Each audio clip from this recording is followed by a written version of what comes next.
know that you are here shooting for Love and Hip Hop. We'll talk about that a little later. Okay. But like I said, we're talking to the queen of dancehall, making hits for so many years. So thank you. 25 years. Yes, Can you believe time. it? Yes. Wow. How does it feel knowing that you've been in the business for so long and still thriving and doing amazing things?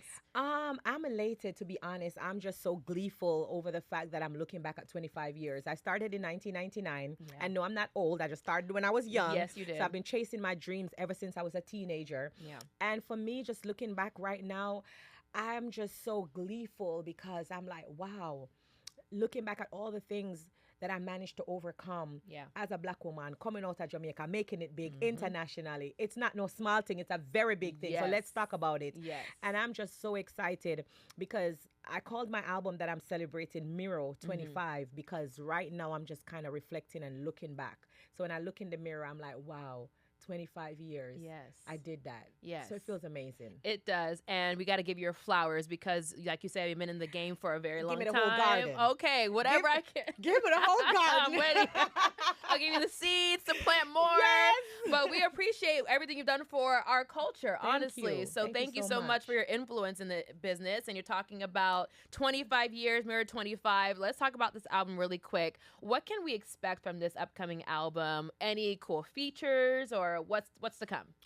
Well, I do have cool features. Okay. And when I think about features, I gotta, definitely thank Busta Rhymes for jumping on a feature with me. Yes. The iconic legend himself, the boss man, the boss of all bosses. Yes. I'm saying, when he sent me back his verse, I remember just running around the house. I said, bop, bop, bop, bop. And I bust Beer Blanca. And you know what I'm saying? The song with Busta Rhymes and I, Round. I'm excited because I feel like he heard what I heard. Yeah. When I got the rhythm track, shout out to the composer, Karen Young, who built the beat. And big up to like Red Boom Super Mix, who mixed it, and Ireland studio. But when I got the beat, it was so unique and so different. Yes. I was like, who is going to bring that unique, different sound, the style? Yes. Because it's giving me a little bit of dancehall. It'll give me a little hip-hop. It'll give me a little mad, crazy vibe. And I'm like, hee-haw! It just makes me want to dance. Yes. And Busta Rhymes was the first person and the only person that came to mind. Makes sense. Because he's just so different, so unique, so talented. Like, he's just, you know what I'm saying, iconic. And when I sent it to him, with my parts on it, and he was like, boss lady, this bad, this wicked. I don't think I have words to explain how elated like that feeling is to have a icon and a legend like Busta Rhymes loving something that you're doing and wanting to be a part of it. But he's always pushing the Jamaican culture. So we have to big up Busta Rhymes for that because, him stay on top of pushing the Jamaican culture through the world. So coming together with him now to push it even further, it's just an amazing feeling. So big up to Busta Rhymes, the boss man himself. Let's talk about that actual collaboration. What was it like truly working with him to produce this track? Too easy. Ooh, I love it. Too unbelievable easy. Because when you talk about a legend like Busta Rhymes and you're thinking like, oh my God, how am I going to able to even finance this? And when you have it so easy where he's just so humble, just so comforting. Boss lady, I got you. What do you need? I had to get clearance, obviously. And he was like, send the email, because I'm an independent artist, so I'm doing everything independently, in-house, by myself. I'm a lady with many hats. I'm my own record label, my own manager. I don't have nobody behind me, so I do it by myself. And he was just, it's like him just roll out the red carpet and say, get the clearance here. And I'm like, boss man, I want to shoot a video. I got you. Like how? Like somebody pinch me. How is this so easy with such a big legend like Busta Rhymes? Right. He made it so easy for me, and I will forever be just humble and grateful for the experience of just working with him, shooting the video, going to New York, him putting me on to the people who shot the video. Big up to Sergio and his entire team. Everybody was just so easy to work with, comforting. I flew into New York, and I remember doing the video. I'm like, Lord Jesus, me can't afford Busta Rhymes closet. I wonder what it's gonna take. And when I reached out to him, he's like, you mad boss lady. Me now make you pay for nothing. I'm like, wait, what? That's a blessing. Oh, so this track with Busta Rhymes is just a blessing. It is. Yes, and it's a great track. So I'm Thank you excited so for everyone much. to hear round, it. round, Yes. round and round. Fling the neck. Go round and I love round. it. That's really the whole vibe. It's a little I country know. flair it as well, which is fun. That's what I love because it's so different. Yeah. It's so different. It's a good one. Okay, now you're talking about the album. You talked about Busta Rhymes is going to be on it. What other features? Any other Jamaican artists? Shensia, Stefflon Don, Jada Kingdom? Like, who do we have? Any possibilities there? Or? We do have possibilities there. However, I'm not sure when this interview is coming out, so I got to be tight-lipped about like the other features. Okay, that's fair. So I do have Jamaican features on this album. Okay. That's how much I'm looking say. at her like, okay, what else can I get? Say, like, That's okay. We're looking forward to the album and can't wait for that to come out. So when is that one coming out, by the way? The album is coming out this summer. Okay. I'm looking for maybe August. Mm-hmm. You know, it's completed, it's finished. Right now, we're just dabbling and releasing songs and watching what people love and enjoy. Mm-hmm. So it's just for me to select a date, but I know it's ready. Okay, that's exciting. We are having our fingers crossed to just have it really flourish and reach all parts of the world. So we're excited for that one. And you're talking about what people love. And I've been seeing on social media, people have been loving 2085 Tig. Right now, me and mind my business. I'm a business with nobody business. I love it. It's Grandma Spice twerking for me every single time. On the video. It's so much fun. It seemed like a fun video to make. It was a fun video to make. However, I don't think it's a fun song to release because I seem to have touched on a lot of corn. I don't know how one cup of tea burn up so much people, but it seems to have, you know, burn wally pa them lip, them drink it too hot. I don't know what's going on. It's hot tea. You know what's the funny part about this song? Yeah. It was hard for me to write the song because it's really me spilling my personal tea on myself, talking about my business, talking about things that I've managed to overcome. Earlier in this interview, I told you that my album is called Mirror 25 because I'm, you know, looking in the mirror and kind of reflecting. And, you know, I am human. Yeah. I have been through hurt and pain and betrayal from friends who slept with my man and all of that. I have been through it. It's my, you know, own business or own feelings that I'm telling you this is what I've been through. Yeah. So unfortunately, my own hurt and feelings have probably hurt a lot of people without them realizing that they are the ones that hurt me. That's what makes it even more difficult to live through. Yeah, and it's been stirring up some controversy on social media. So I have to break it down. I won't be doing my job if I didn't ask some questions. So let's talk about it. You mentioned somebody sleeping with your man. How did you find that out? Well... funny enough, it happened more than once. But the particular one that's on the internet that was taken up by the person that came out and started talking about it, she wasn't the only person. But since she is the one that came out to talk about her situation, she, you know, you just throw your con and never call the name and she take it up and say, okay, this belongs to me. So since she's the popular one, I'll explain that situation. But there's more than one situation where that happened. However, this particular person, she used to work for me. Yeah. And funny enough, how I found out was the man that started talking that, you know, he slept with her. And then him talking about it, that's all I ended up hearing. How did you feel? Because we were breaking up and he was trying to hurt me like, oh, I did this to her friend and whatever. And that's how I heard. Yeah, that's sad. That's really sad to hear. I'm so sorry that happened. And that was someone that I really loved. Yeah. You know, the person, the girl that was involved in the situation, I cared about them, loved them, like genuinely, like a sister, would have given them my all. And so it's hard to be talking about someone who hurt you, but, you know, then in return, they're making it seem like you're hurting them by talking about your pain. Yeah. But what I want people to understand also is that, you know, an author would write a book of things that I'm an artist, so I have to put it in my music, and that's just what it is. And it's very authentic. It's very raw. You're putting it all out there. And there's another part to that song where I was like, I got some questions. Should have picked a better dad for the kids. You said it, not me. Okay, if you can, like, do it again, or if you had to pick now, what kind of man, I guess, you would want for your kids versus what you have?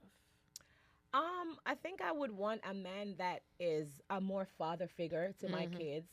You know, my son, he's 17 years old now, and sometimes I look and I wonder if he knows everything that he should know as a man. Yeah. Because let's be honest, as women, there's so much that you can give, but you don't know the intricate part about teaching a man to be a man. A man would probably know that. Right. So sometimes when I look at my son, I'm like, did I teach him anything? Did I remember everything? You know, you teach him the things that you would like as a woman, like you open the door for a lady, you do this, you do this. I say, as a man, you're responsible for this. This is your job or whatever. But I feel like it would be better coming from a male figure like his father.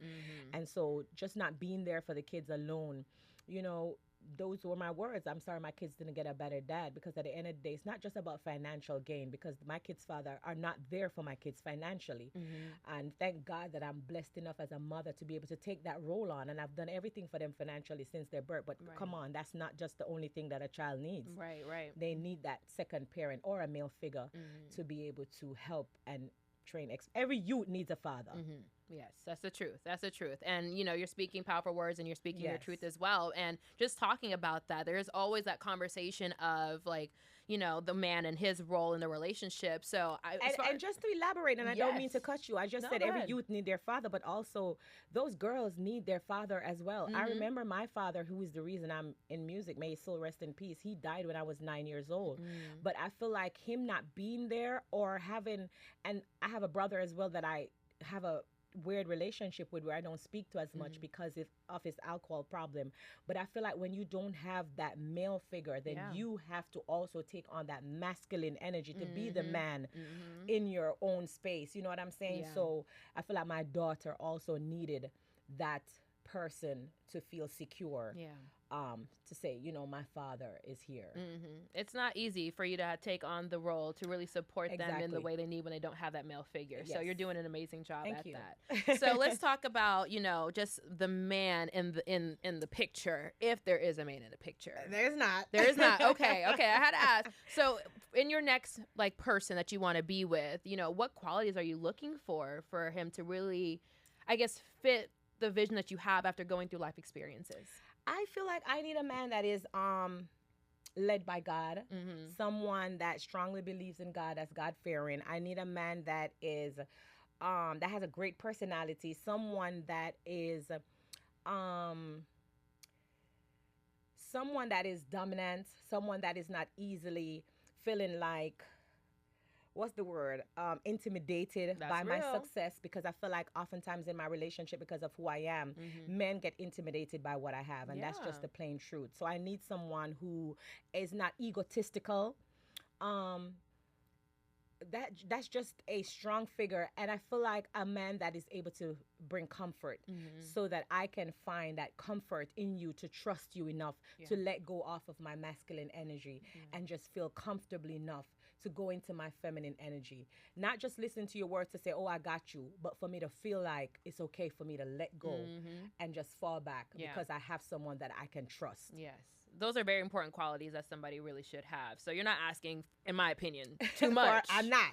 Okay. I'm not asking for a lot. Not at all. And there's this whole conversation right now, actually, about, it was brought up again with some other celebrities or influencers, about the fact of the man, you know, I don't want to date a man who doesn't have at least the same amount of money as I have, or at least more, to provide for my family, provide for me. What are your thoughts on dating somebody who makes less than you? You know, before I say what my thoughts are, I also want to just make it be clear that I have dated people who have less than me. So because I've dated people who have less than me before, I now can say I would never date again someone who has less than me, because then it comes with them being egotistical, like I said before, where they feel insecure because of what I have. So they come into my life and they see my big house, or they see my car, or they see I'm able to walk in a store and spend, you know, 100,000 at a time. So that makes them feel like, you know, intimidated. So I now know that I'm not able to date someone who has less than me, because I'm not able to finesse your ego or to dim down myself to make you feel like a man. So because I've been there, now I know that I'm not able to date someone who has less than me, because I've done it before and it doesn't work out. It's always, you know, them feeling less than a man, and I can't make you feel like a man. That's not and your I'm job. not gonna stop making my money. I'm not gonna stop making my money now. You're not gonna stop being spiced on anybody's life. So you know what I'm saying? I get it. Once again, you're not asking for too much, in my opinion. So I'm here for that. And you were speaking on this song, of course, branching out in other conversations, but just tying back to this song here. Yes. We also spoke about, you know, some people on Love and Hip Hop. calling them a little cap. You listen to the song. Of course I 2085 listen, and I listen to everyone. I look up the lyrics. That's my job. So I want to know all the details. Who's cap? That's it. Who's cap on Love and Hip Hop in Atlanta, and why? A lot of them. Because they're cap. Because they're fake. Okay, let me ask. They're not real. Let me ask it this way then. Oh, God. Filming the show, who are you the closest to? Do you have any people that you really bond with on the show? I do. Okay. I think I'm closer to Shekinah. Okay. And definitely Kirk and Rashida. Okay. Everybody else is. Everybody else is not just, you know what I'm saying? You said who I'm closer to. Okay. I would definitely call Rashida if I have a problem or something. And definitely Shekinah would probably be the first one that I call. So those are the people that I'm closer to. Okay. But it doesn't mean that I'm not friends with Sierra. And it doesn't mean I'm not friends with other cast members. Right. Rennie Rucci, I love her to pieces. She's pregnant now, by the way. Congratulations, Oh, Rennie. yes. I love you as the godmother. But I'm not calling her every single day. That's fair. Because I know she's going through her, so I'll check up on her. Yeah. You okay? How the baby? You know what I'm saying? Yeah. And call it a day. Okay. But Shekinah is on my phone every day. She's calling me 3 a.m. and I'm like, why are you calling me at 3 a.m.? I love it. At least you have a good relationship with that person. Yes. Okay, so if somebody that you did not like called you at 3 a.m., who is that person and why are you blocking them? I just want to know. Who's on the bottom of the list, Because we have our favorites from the cast. I want to know about the cast. Who I'm not going to answer at 3 a.m.? And you might block them. I don't know. Just putting that out there. Let me drink to this because, okay. Child, I mean, if we had some tea in here, I'll get her for you, Miss 2085 tea. I don't think there's a cast that I will block, but I know I won't take a call from a Carly at 3 a.m. because I used to. I gave her that opportunity where she could call me at 3 a.m. Yeah. But I won't give you the opportunity again. So I wouldn't take a call from her at 3 a.m. because, child, you used to be able to call me at 3 a.m. You've lost that opportunity. It wouldn't be able to reconcile at all, or you're just we're friends. Okay. We're cool. Okay. Not friends, but we don't have a problem. You said who I wouldn't want to take a call from at 3 a.m. Okay, that's fair. But because I used to take her calls at 3 a.m. and listen to all the sis, this, that, we not like that anymore. So. That's fair. She's political. She's answering my questions politically correct. I just want to put that out there, but we'll take it. Okay, so I do have a question though, because you have established yourself in the music industry, Queen of Dancehall. We know this for so long. Why did you decide to get involved with Love and Hip Hop? Because typically people would do that to help elevate their status, but you didn't really need to do that. A lot of people say I didn't need Love and Hip Hop. And even now they're like, oh, I don't understand why this Grammy-nominated artist is on Love and Hip Hop. You're bigger than the brand, or you're bigger than the show, or you shouldn't be doing this on the show. And okay, I hear all of that. And I do see the comments. But at the end of the day, I think people need to also realize that dancehall has room for growth. Yeah. I remember coming on Love and Hip Hop, and they never used to say Spice, the Queen of Dancehall. They used to say Spice from Love and Hip Hop because that's where most people know me from here in America. Yeah. It's the sad truth, but there's people who, when I went on the show, they actually didn't know who I was. And that's just the truth. So while the world outside of Love and Hip Hop knows me as the Queen of Dancehall, and I go on tour in Europe, I just came from Paris, I'm always traveling and touring, there's still spaces where people did not know. Yeah.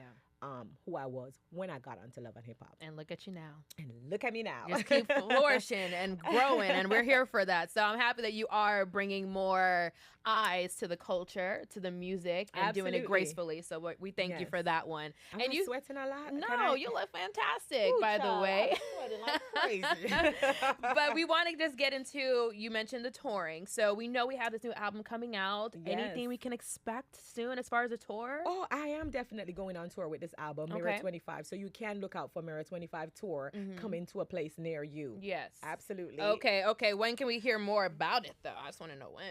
I feel like I'm going to start releasing the dates in August. Okay, that's exciting. All right. So we know that you're working and you're putting this out as far as music is concerned. You filmed for Love and Hip Hop. That season's coming out. But what else are you working on this year? I just released a book called The Navigational Business Planner. Sometimes I go into business mode because I want to remind my besties that it's important to set up multiple streams of income so that you can make it to the top. A lot of people feel like they can save their way to top. This book that I have, it teaches you financial literacy. It teaches you self-healing, because I'm also on a journey of self-reflecting and self-healing and taking time for yourself. So it has so many multiple pages that teaches you the different aspects of your life, and it just plans out your entire year for you. Teaches you how to be organized, to pay your bills on, you know what I'm saying? So this book that I have, that is called the Navigational Business Planner, it literally just navigates your entire year. It's like me saying, here's why I'm successful. Here's a book. This is what I did to be able to reach where I'm at. That's available on my website at spiceofficial.com. And I feel like everyone, man and woman, should have that planner. Yes, you got to have some kind of structure, organization when it comes to big deals and finances. And like you said, budgeting makes a difference. Talk about how having that knowledge that you have from over the years, how that has really influenced your business, your career, and into other adventures. So I have had business before, multiple business, from restaurants to clothing store. I remember starting my clothing brand with a store in Jamaica called Spicy Couture that was on Mall Plaza. Then I branched off in Maypen. Then I branched off in Mandeville, in Montego Bay, multiple places across Jamaica. I started my little franchise, but then COVID hit and I had to go online. So I rebranded and changed the name to Grassy Noir, which is what I'm wearing right now.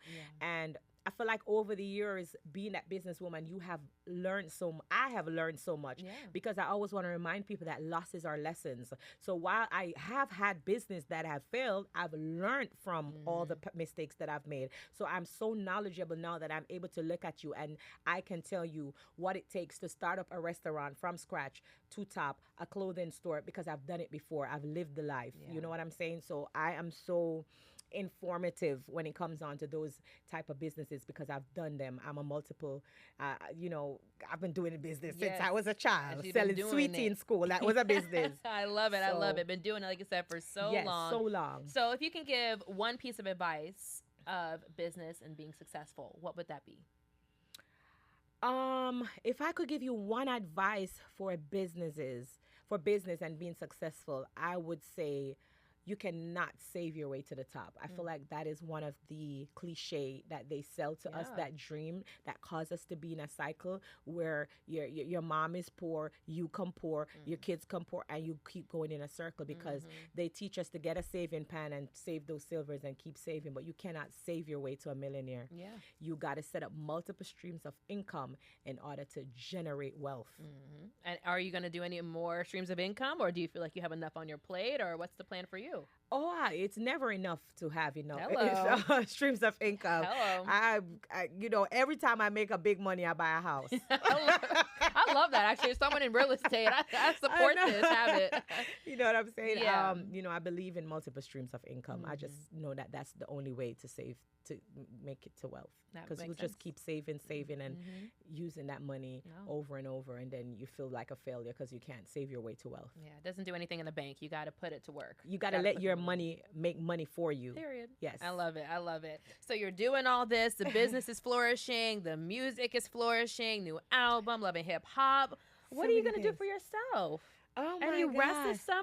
Any trips or? I'm not gonna rest this summer because my album drops this summer, so I'm going to work this summer. Okay. I'm also going to be working throughout my birthday, because unfortunately my birthday falls right in the middle of summer, which is August 6th, which is also my country's Independence Day. Yeah. But after the summer, after August, I'm planning to have a well-rested vacation. That's going to be my treat. Nice. To just go somewhere and turn my phone off. Not for long, because I'm addicted to finding out. Let me see what y'all saying about me now. I'm watching. Just peeking a little bit. But you deserve the trip. I always plan a little me time, As you should. Okay, are you coming back for Love and Hip Hop for another season after the season that airs now? Actually, I am already filming for Love and Hip Hop. Okay. And what I can say is that I'm the executive producer for the Love and Hip Hop Atlanta cast album. We're doing an album for the very first time, and I'll be producing the album, and I'm excited for that. Yeah, well, give me some more. You could just drop that and you gotta watch the show. Okay. You gotta watch Love and Hip Hop to see who makes it to the album, because some of them can't really rap. So So everybody not going to be on the album. That's fair. But let's see who's going to make it to this album because, you know, I'm very meticulous when it comes on to producing and putting out music. So it's got to be perfect. Yeah. Okay, at least half the cast or a quarter, like 3 people. Can like, half the cast really you throw it down? We'll see. I have nothing to say. I have nothing to say at this point. You said it. You said it all. Let me just say, earlier you asked who I was closest to, and I said Shekinah's the one that I always call. Okay. And she has been haunting me. I got to be on the album. And I just tell her, you can't rap. You're not an artist. We love you, though. You're not But right. yes. I understand. But we appreciate the support that she's giving you. You know, she wants to be there. You can be the PR because you got a loud mouth. We love it. Well, thank you so much for coming in. We appreciate having you. Any last words you want to leave with the people? Well, I never do last words, but what I want to say to my besties out there, my fans, my supporters, just thank you so much for supporting me. 25 years in the business, it means a lot. And I'm just so excited to share my album, Mirror 25, with you. 2085T, the song is out. And Round Round, featuring Busta Rhymes, that song is also out. So go search for them and keep on streaming. I love you guys so much. I love it. Watch the videos, by the way. It's hilarious. Yes. I'm obsessed. So the Queen of Dancehall in the building, Spice, thank you so much for taking the time to come out. Once again, Alexandra Camoni with iHeartRadio.